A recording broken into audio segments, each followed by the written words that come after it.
राहुल किसी भी चीज से नहीं डरता था, न मकड़ियों से, न अंधेरे से, यहाँ तक कि पड़ोस के गुस्सैल कुत्ते से भी नहीं। भूत?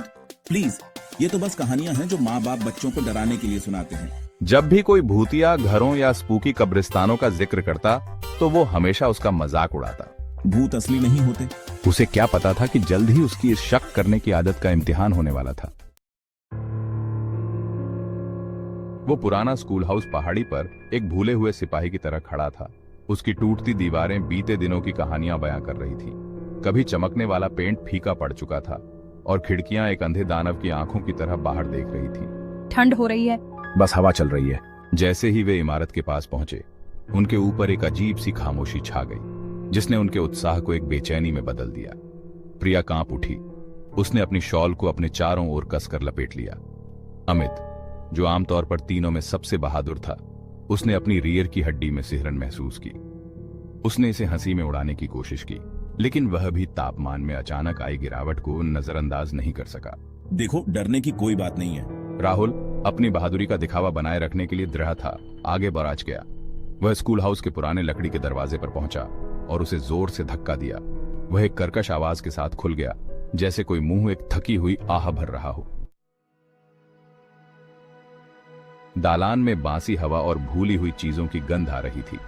फर्श पर धूल की मोटी परत जमी हुई थी, जो केवल उन छोटे छोटे जीवों के निशानों से हटती थी जो उनके आते ही भाग गए थे।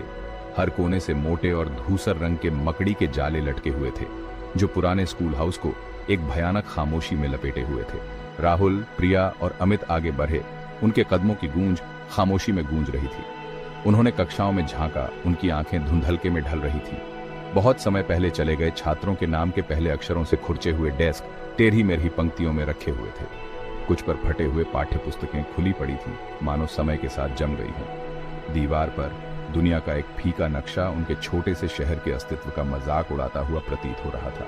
प्रिया ने इसकी सतह पर उंगली फेरी, उन यात्राओं की कल्पना करते हुए जो उन छात्रों ने कभी नहीं की। जैसे जैसे वे स्कूल में आगे बढ़ते गए, हवा ठंडी होती गई। मुझे यकीन है कि हेडमास्टर का ऑफिस ऊपर होगा। चलो ऊपर चलकर देखते हैं। राहुल, जो हमेशा साहसी बना रहता था, ने सिर हिलाया। वह सीढ़ियां चढ़ने लगा। उसका हाथ रेलिंग के चिपके हुए पेंट पर घिसट रहा था। सीढ़ियों के ऊपर एक अकेला दरवाजा खुला हुआ था। एक हल्की सी रोशनी, जो लगभग दिखाई नहीं दे रही थी, उस कमरे से निकलती हुई प्रतीत हो रही थी। उनके भीतर उत्सुकता और आशंका का संघर्ष चल रहा था। इस कमरे में क्या राज छुपे थे? इसकी गहराई में उन्हें क्या मिलेगा?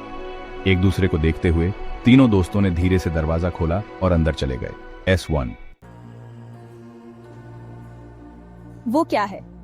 हेडमास्टर का ऑफिस एक उदास कमरा था, जिस पर एक बड़े धूल भरे डेस्क का कब्जा था।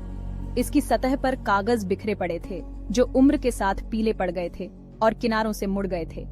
एक खिड़की से कमरे में हल्की रोशनी आ रही थी, जिससे हवा में धूल के कण नाच रहे थे। प्रिया ने डेस्क के पास फर्श पर कुछ देखा तो उसने कागज के एक टुकड़े की ओर इशारा किया।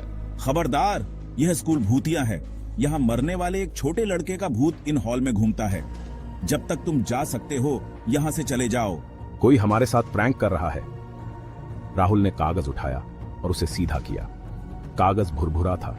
उसके छूते ही लगभग बिखर गया। फीकी स्याही में एक बच्चे की लिखावट में संदेश लिखा हुआ था। राहुल ने जोर से नोट पढ़ा। उसकी आवाज खामोश कमरे में गूंज रही थी। अमित घबराहट से हंसा। उसने बेफिक्र होने का नाटक करने की कोशिश की, लेकिन प्रिया और राहुल उस बेचैनी की भावना को झटक नहीं पाए जो उन पर छा गई थी। नोट, भयानक खामोशी, पुराने स्कूल हाउस का दमनकारी माहौल, यह सब बहुत वास्तविक, बहुत परेशान करने वाला लग रहा था। राहुल ने नोट को मोड़ा और अपनी जेब में रख लिया। उसे समझ नहीं आ रहा था कि क्यों, पर उसे रखने की जरूरत महसूस हो रही थी। नीचे से अचानक आई आवाज ने सन्नाटा तोड़ दिया, जिससे वे चौंक गए। यह एक तेज आवाज में हंसी थी, धीमी लेकिन साफ। आवाज हवा में लटकी हुई प्रतीत हो रही थी, जो पुराने स्कूल हाउस की दीवारों से टकरा रही थी। क्या तुमने वो सुना? प्रिया की आंखें डर के मारे चौड़ी हो गईं। उसकी आवाज कांप रही थी, जैसे वह फुसफुसा रही हो। यहीं रुको। राहुल ने कान लगाकर ध्यान से सुना। हंसी फिर से आई, इस बार ज्यादा पास। उसके बाद हल्के कदमों की आहट सुनाई दी। ऐसा लग रहा था कि यह बाहर दालान से आ रहा है। कोई बाहर है?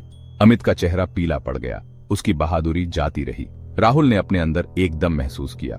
उसने अपने साथ लाई भारी टॉर्च को कसकर पकड़ लिया उसका दिल उसकी छाती में तेजी से धड़क रहा था। उसे यकीन नहीं था कि वह भूतों पर विश्वास करता है या नहीं, लेकिन वह यह पता लगाने के लिए इंतजार नहीं करने वाला था। उसने अपने दोस्तों से फुसफुसाते हुए कहा।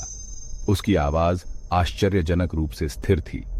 जैसे ही वह दरवाजे की ओर बढ़ा, उसका हाथ टॉर्च के स्विच पर मंडरा रहा था। उसने एक गहरी सांस ली और दरवाजा खोल दिया। दालान खाली था। हंसी बंद हो गई थी और केवल पुरानी इमारत के चरमराने की आवाज आ रही थी। लेकिन जैसे ही राहुल ने धुंधली रोशनी वाले गलियारे में देखा, तो वह इस एहसास को दूर नहीं कर सका कि उन्हें कोई देख रहा है।